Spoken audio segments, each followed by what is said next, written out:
Hello, I'm Steve Orr, Chief Investment Officer for Texas Capital's Private Bank. This week, three topics. At worst, at best, falling into a Jackson hole and foaming at the top. What do these mean for our portfolios? What are we going to do about them? At worst right now, the economy is just kind of muddling along in first gear. And that's slowed down in the second quarter. Now, at best, it looks like we've bottomed a bit and things are starting to improve. Recent retail sales have been revised the last couple of months. Consumers are continuing to spend. Auto sales are on a good track. But what about inflation? Well, hey, consumer prices, kind of a mixed picture there. But producer prices, which always lead consumer prices 6, 7, 10 months, they're starting to go up. Very consistent with our outlook that we finish this year in the 3% range in inflation. And right now, we're running at about a 3.3% annual rate over the last several months in producer prices. So in some spots, tariffs are having an effect and service prices on the producer side are coming up a bit. So economy's in a decent place. Companies are learning how to deal with the tariffs. And Wall Street's out there jumping around for a Fed cut in the face of rising inflation and pretty steady job growth, pretty steady economy, very low jobless claims. Now, this hasn't happened too many times that we can find in the last 100 years, that when inflation is going up and we're near full employment, that everybody wants a rate cut. So where's the Fed anyway on this?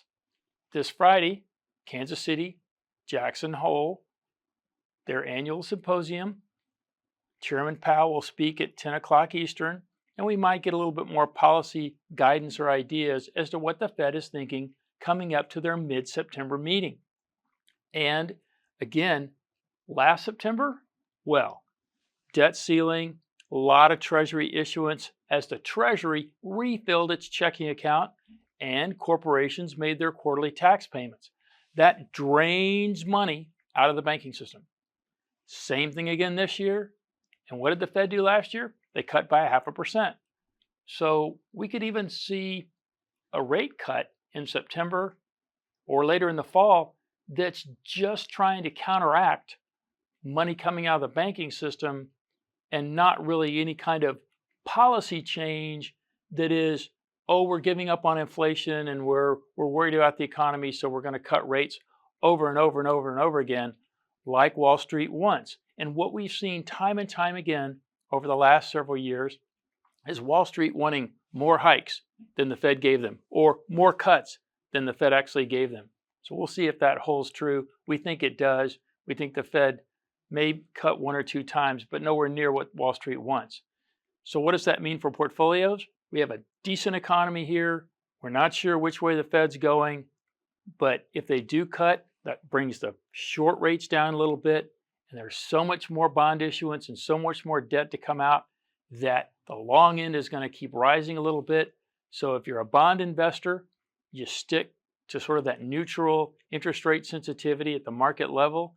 Or if you're a buy and hold investor, you can go ahead and take advantage of fairly high real rates and own bonds in here.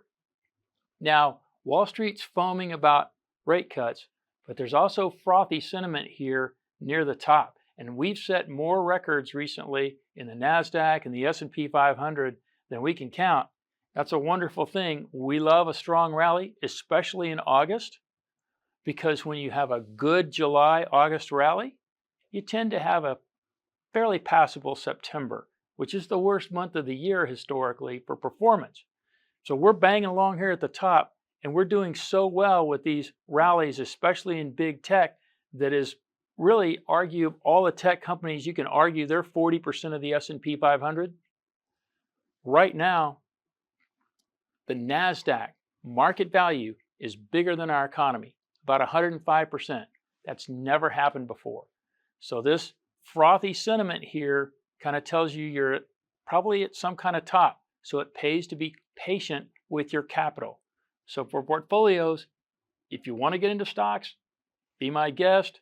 But if you're a long-term investor, you can afford to make sure you know right where your chips are. Any questions about what we covered today?